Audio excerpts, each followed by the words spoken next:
start by getting a bill going that requires all government officials to register.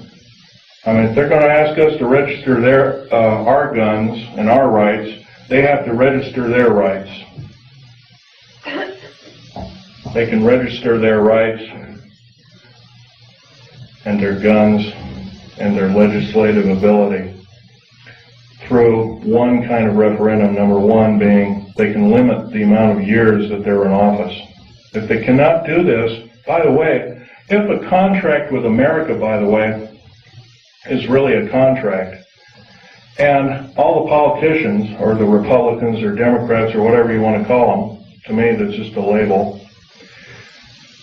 they left one thing out of a contract. Say you buy a car, or buy a house, or buy something on time, and it's got 10 parts to the contract, and one is scratched out after you've signed the contract. By the way, it's null and void. You don't owe anything. You may even be able to keep the property. By the way, the contract with America is not only illegal, but it's asking us to change the bargain.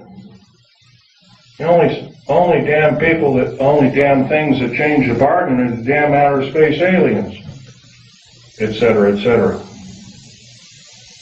and evil people. I think we can do better than this. Now, another thing we can do is require all politicians basically to accept no PAC money of any kind and accept no money from a salary, and that all government officials be basically put on kind of like a selective service. Everybody has to serve in some part of a government structure to some degree. And it's a voluntary thing, and if you've done right, you get paid for it. And if you're not done right, then there are other ways to make sure that you will be punished accordingly. If we did these kind of things, if we were prudent, if we thought everything out, because I'll tell you, the only thing that doesn't need changing in any way, shape, or form are the two pieces of paper, one the Bill of Rights and one the United States Constitution. Those two thin sheets of paper have kept us from totalitarian slavery, or worse, for over 200 years. And now they're being seriously threatened by a minority few people who want to reign over us, who want to kill us off, who want to cause us great bodily harm. You realize, in my field, I couldn't even, if I saw something wrong, and I did many times, I had no way to blow a whistle. That's not what our founding fathers taught us. That's not what they laid down in sacred writing, almost sacred writing, I might want to add. We can do better.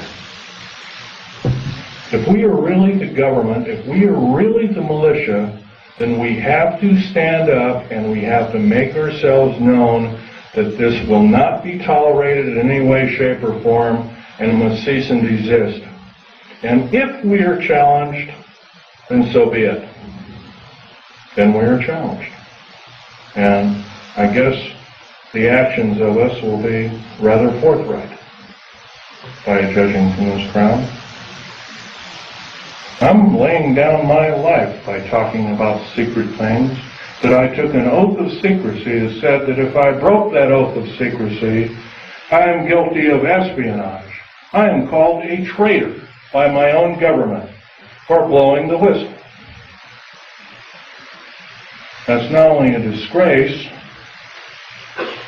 but it's an outrage, and has ramifications on everyone in this room. And I think we can do better. Now, I've talked about a number of topics that are rather controversial. I don't think I've talked too much about why we're being enslaved. You remember, there's always been a nice convenient war. If it wasn't World War I, it was World War II. If it wasn't World War II, it was Korea. If it wasn't Korea, it was Vietnam. So there's been a convenient war. When we've gotten a little bit too smart, folks, there's been a war to wipe out the good people that would take over and run our country effectively. And there's a lot of times, and we're going to have to face some very serious consequences, very short. What we call patriot movements in this country are being singled out for war crimes against humanity, and I happen to think there are a few people in these groups that are crazy, but I would say they're an extreme minority. Probably less than 1/100th of 1% or 1/10,000th of the whole. Janet Reno has us believing that all of the people that are in patriot groups are responsible for inflaming the populace, for doing other crimes against humanity, like killing children, innocent children, regardless of race. The unspeakable thing that happened at Oklahoma City is a wake-up call. If we do nothing, if we decide to stuff our gut, say, well, I don't have to do anything today, I can watch this show on TV or that show on TV. I don't have to talk about all that Phil Schneider or Al Bielek or some other person talk, Bo Greitz or some other person talk about it. Let them do it. If we act this way, folks, we're not going to be around very long. If you got rights out there, you might as well start enjoying them like you've never enjoyed them before, because pretty soon we're not going to have them. We got the wonderful freedom of movement. Driving down the road, and you don't have to show your ID, but slowly that's changing. There's legislation right now in the United States Congress, and any person that has worked for the federal government has to have special identification. It's illegal. It's an outrage. And I've already drawn the line, stamped and put my foot down, and I say, enough is enough. I've had enough. And I think we can do better. I know we can do better. So I'm asking you, out of this entire group, how many 100 people there are, 150 or so? 5 of us. 5 small people gathered together and start preaching the good things about America to whatever group size it is, as long as it's more than yourself. Try a group of, say, 10 or 15. I think most of us have 10 or 15 people we know, friends, whatnot. If 10 people did it in this room, we'd reach double that figure. We'd reach 20 million or more countrywide.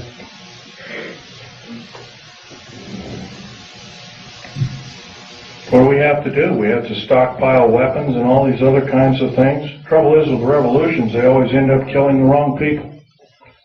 Unfortunately, it's starting to look like that might have to be the only scenario to get these parasites off our back. And I'm telling you, folks, they are parasites of the first water. They're only out for their own self-gain. And by they, I'm talking about your government officials. Not all of them. There are some that are good. There are some that are honest. There are some that are forthright, that love God, that love the Constitution and the Bill of Rights, and other wonderful works by our founding fathers. But they're few and far between. In the House of Representatives in the United States Senate, there is not one politician that is not an attorney. There is something wrong there, folks. During Abraham Lincoln's time, I know that's a long time ago, 130 years ago, roughly, it was an honor beyond medals and glory to serve in the United States Senate or in the House of Representatives. And there was actually only about 8 total senators and House of Representatives people that were attorneys. The rest of them were common folk like you and like me. But we've been led down the wrong path, folks. If we sit here and do nothing, we're not going to have any freedom. And it's not going to take very long. At this rate of speed and the way things are going, what's going to be the next scenario? Is it going to be another bombing somewhere? First it was a trade center bombing in New York City. Then it was middle, homegrown America killing children and innocent people on their way to work, whatnot. Elderly people in Social Security office and whatnot. How come the AARP isn't talking about the 61